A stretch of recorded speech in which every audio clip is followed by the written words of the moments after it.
നമസ്കാരം. കഥാകഥനസാഗരത്തിലേക്ക് ഏവർക്കും സ്വാഗതം. പ്രണയം വെറുമൊരു വാക്കല്ല, അത് ഒരു സഹനമാണ്. അഗ്നിയിൽ ശുദ്ധീകരിച്ച സ്വർണം പോലെ പരീക്ഷണങ്ങളിലൂടെ കടന്നുപോയി തിളക്കം വെച്ച ഒരനശ്വര പ്രണയകഥയുണ്ട് നമ്മുടെ പുരാണങ്ങളിൽ. നളൻ്റെയും ദമയന്തിയുടെയും കഥ.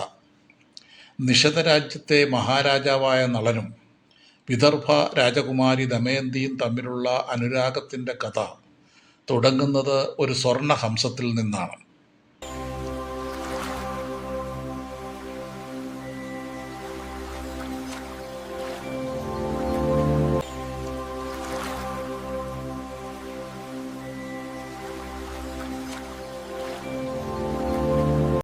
നളൻ അതിസുന്ദരനും സൽഗുണ സമ്പന്നനുമായിരുന്നു. ഒരിക്കൽ തൻ്റെ കൊട്ടാരത്തിലെ തടാകത്തിൽ വന്ന ഒരു സ്വർണഹംസത്തെ അദ്ദേഹം പിടികൂടി.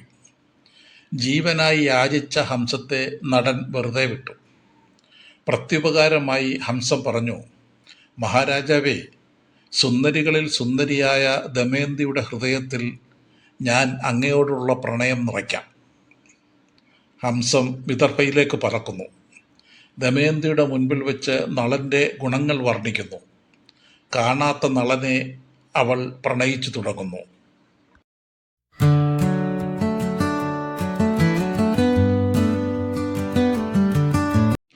ദമയന്തിയുടെ സ്വയംവരത്തിന് ഇന്ദ്രൻ, അഗ്നി, വരുണൻ, യമൻ എന്നീ ദേവന്മാരും എത്തി.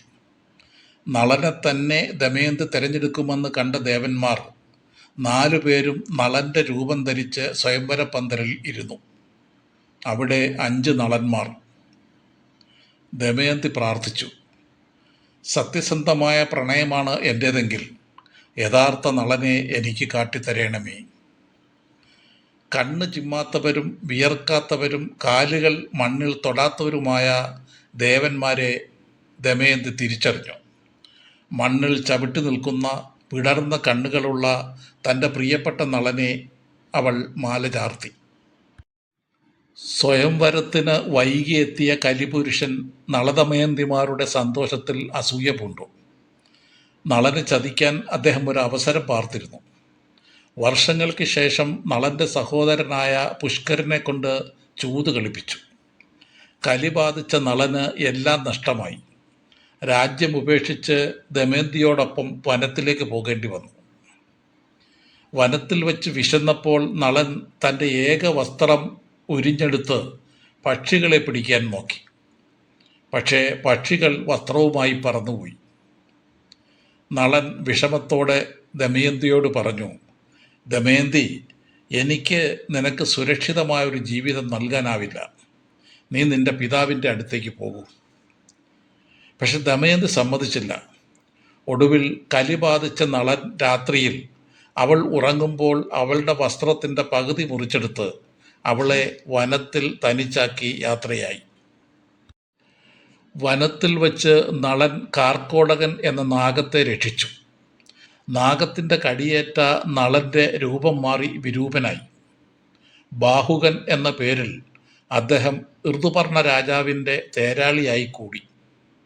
ദമയന്തി കരഞ്ഞുകൊണ്ട് തൻ്റെ പിതാവിൻ്റെ കൊട്ടാരത്തിലെത്തി. നളനെ കണ്ടെത്താൻ അവൾ ഒരു ബുദ്ധി പ്രയോഗിച്ചു. താൻ രണ്ടാമതും വിവാഹം കഴിക്കാൻ പോകുന്നു എന്ന് വിളംബരം ചെയ്തു. ഒരു ദിവസം കൊണ്ട് വിദർഭയിലെത്താൻ ഋതുപർണന് ബാഹുകൻ എന്ന നളൻ ഒരു തുണയായി. ദമയന്തി ബാഹുകൻ്റെ പാചക നൈപുണ്യവും തേരോടിക്കാനുള്ള കഴിവും കണ്ട് അവൾ അവനെ തിരിച്ചറിഞ്ഞു. നളൻ തൻ്റെ പഴയ രൂപം തിരിച്ചു പിടിച്ചു. അവർ കണ്ണീരോടെ പുനഃസമാഗമം നടത്തി. പരീക്ഷണങ്ങൾക്കൊടുവിൽ നളൻ തൻ്റെ രാജ്യം തിരിച്ചു പിടിക്കുകയും അവർ സുഖമായി ജീവിക്കുകയും ചെയ്തു.